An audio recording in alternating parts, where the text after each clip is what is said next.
Kalau dipersiapkan, entah yang mempersiapkan itu diri sendiri, atau sejak kecil orang tuanya mendidik dengan baik, atau dia hidup dalam keterdidikan, dalam pembelajaran, atau lingkungan yang telah belajar, insya Allah.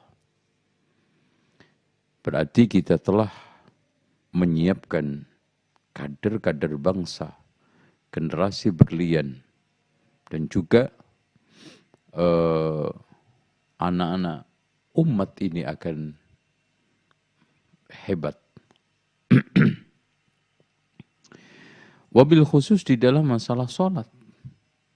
Kan gitu.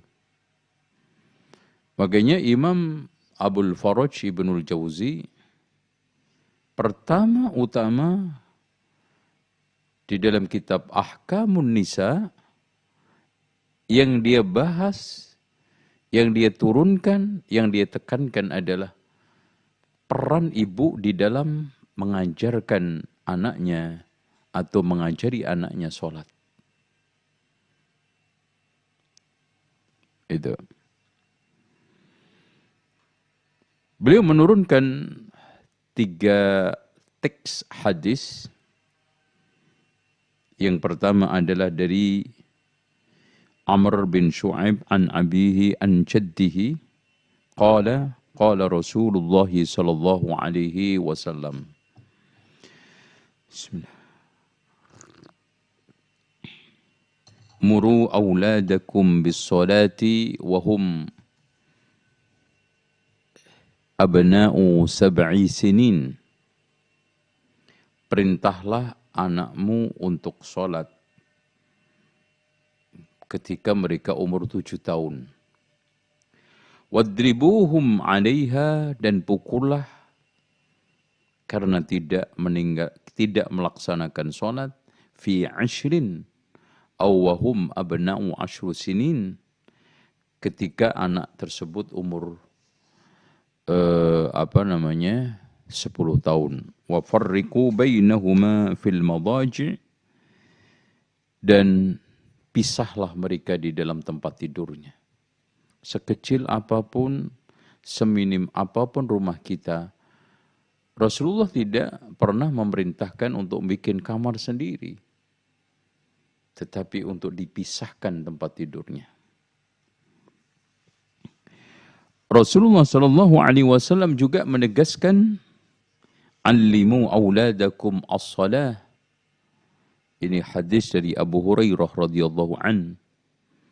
Qala Rasulullah sallallahu alaihi wasallam,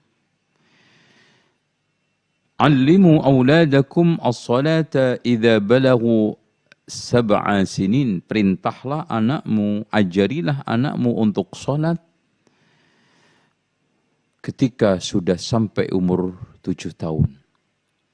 Wadribuhum idza balagu 10, dan pukullah ketika sampai umur 10 tahun. Wa farriqu bainahum fil madaji', pisahlah tempat tidurnya. Teks yang terakhir dari Abdul Malik ibnu Rabi ibnu Sabir al-Juhani an abihi an jaddihi qala Rasulullah sallallahu alaihi wasallam, idza balaghal ghulam 7 sinin umira bis shalah. Jika anak sudah sampai umur 7 tahun, wajib diperintahkan sholat. فَإِذَا بَلَغَ 10 ضُرِبَ عَلَيْهَا. Kalau sudah sampai 10 tahun, dipukul. Taib.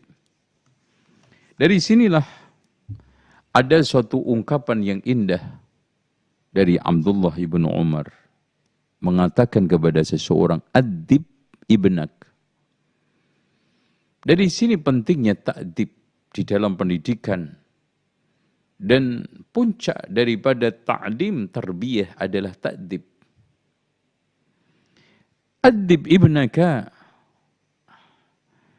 ajarilah anakmu adab. Fa innaka mas'ulun an waladika, kamu bertanggung jawab terhadap anakmu. Ma'allam tahu, selagi kamu ajari, wa huwa mas'ulun an birrihi wa ta'ati laka. Dia bertanggung jawab untuk birrul walidain dan mentaatinya. Artinya, ketika tarbiyah itu nyambung, maka tanggung jawab anak juga nyambung. Ketika tarbiyah itu teledor, maka di sini birrul walidain juga teledor. Al jaza'u min jinsil amal, balasan sepadan dengan perbuatan. Ketika kita teledor mendidik, ketika kita lalai di dalam mentakdib mereka, maka jangan salahkan kalau mereka itu lalai juga di dalam berbakti kepada kedua orang tua, terutama ibu. Lalai di dalam merawat, menjaga, dan memperhatikan kedua orang tua. Closingnya, ini semuanya adalah bentuk ya ayyuhalladzina amanu qu anfusakum wa ahlikum nara.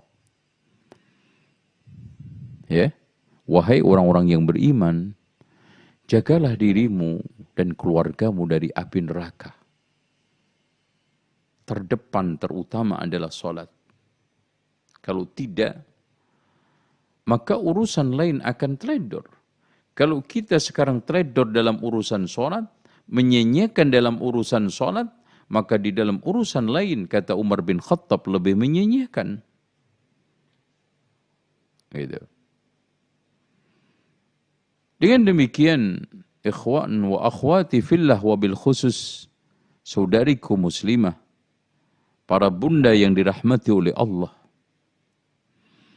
tanggung jawab terbesar kita di hadapan Allah, yang kata Rasulullah, ma min abdin mu'minin yastar'ihi Allahu ra'iyatan yamutu yawma yamutu wa ghashin li ra'iyatihi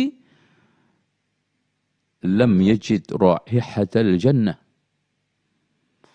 Hamba mukmin mana saja ketika diberikan tanggung jawab oleh Allah Subhanahu wa taala, mati, dan ketika mati dia menipu tanggung jawabnya, maka dia tidak menemukan baunya surga. Apalagi masuk surga. Suatu perkara yang berat.